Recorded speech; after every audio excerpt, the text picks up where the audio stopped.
I have to kind of fight back tears. Oh, I know. Yeah, it's been a pretty dramatic couple of days in the courthouse with the trial that we've been calling for some time, Splitting the Sky versus George W. Bush.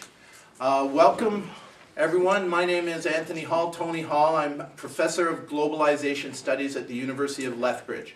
And I'm saying that one of the hosts is Globalization Studies at the University of Lethbridge and the University of Calgary Peace Consortium. So we've teamed up to bring together a fabulous axis of enlightenment here, axis of generosity and activism, Cynthia McKinney and STS, who are meeting right now for the first time. Yes. And Splitting the Sky broke through the line on March the 17th of 2009.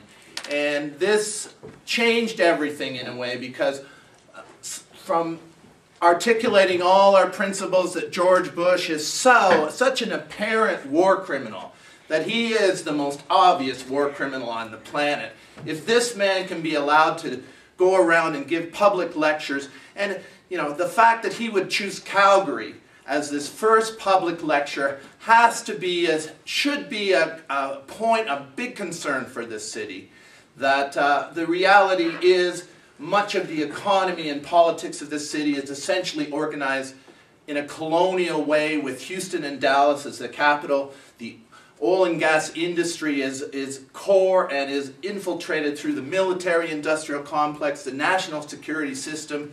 You know, we are deeply involved in the dirtiest, most ruthless, treacherous, genocidal, torturous stuff going on in the planet. And of course, George Bush is a front person. Even Cheney's a kind of front person. They have their PR people, the corporate war profiteers that they are the front people of. You know, that's what we've got to deal with. But Bush, after all, was the signing authority. And it was a shocking thing when he came here to Calgary. I found out about it from Splitting the Sky, and it was kind of a devastating thing, because it so obviously said there's a lot of responsibility here, because you know it's going to be hard in this environment to make some kind of appropriate human, citizen, conscientious statement. So we went about doing it. I wrote a paper. I faced a group after I gave the paper in Winnipeg, should George W. Bush be arrested in Calgary, Alberta. I met a group with swastikas waving in my face saying, you know, Professor Hall, are you a Nazi? You know, you're questioning 9/11, and it was in the Jewish Post and News in Winnipeg. Like, it's really unbelievable, the kind of desperation and fraudulent effort to discredit the people who are actually on the forefront trying to do things. And my efforts are small in comparison to STS and Cynthia McKinney.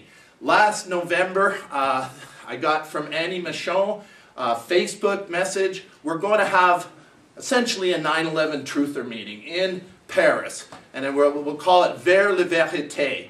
And And if you pay a certain amount of money, because Cynthia McKinney's got a lot of political agendas going on, you can have dinner with Cynthia McKinney. And I wasn't going to miss that one. I was on the plane to Paris, and all my expectations were fulfilled.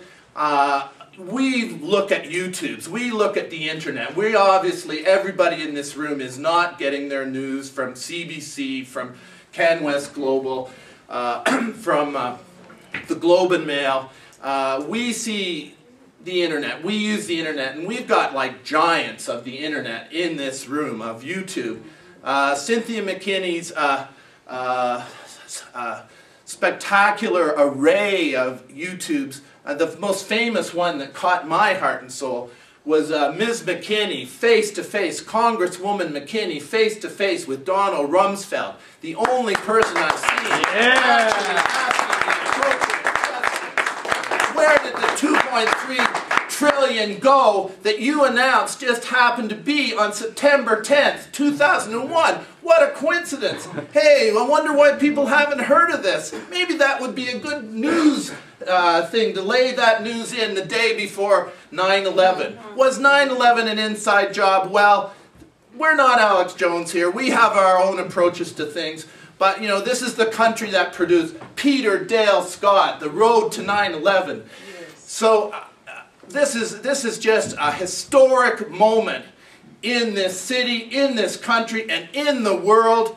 The coming together of Splitting the Sky and Cynthia McKinney in our town to initiate our own articulation of legal principles in this era when organized crime has become so pervasive, so immune from any prosecution. In fact, as we saw at the TELUS Convention Center, actually getting protection of the law enforcement agencies. So, organized crime of the war machine, of the war profiteers. And who could better embody the war profiteers than the former President of the United States, George W. Bush?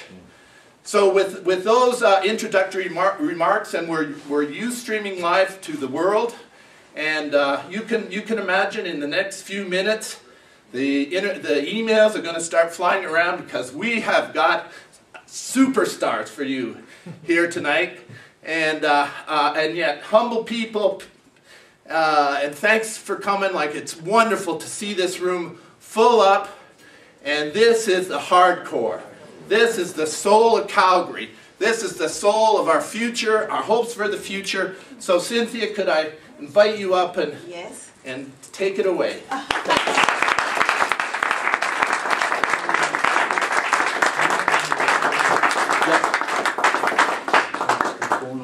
Well, I have to thank all of you for coming here to support Splitting the Sky.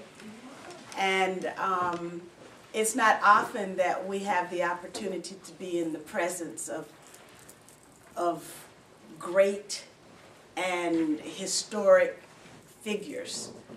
But I am in awe of being in the presence of Splitting the Sky.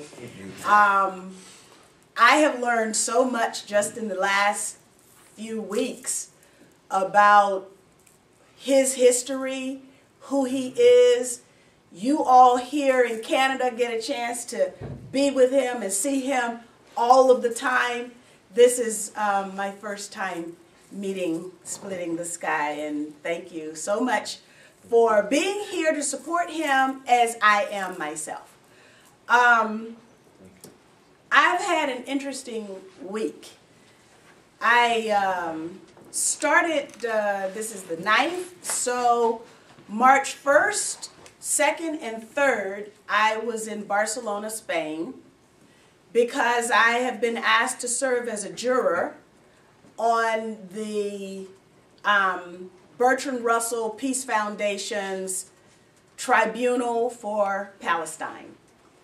And our first session held in Barcelona was to investigate the complicity of the European Union in Israel's crimes against humanity, war crimes, some of us would say genocide, apartheid, and all of the rest that we all witnessed quite dramatically with Operation Cast Lead.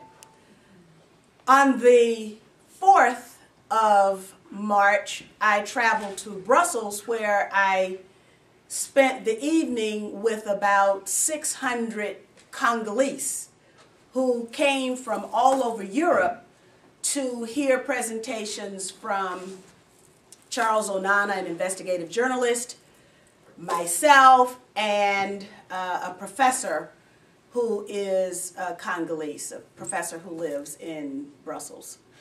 And basically, the Democratic Republic of Congo and the conflicts there are probably something that you haven't really heard very much about.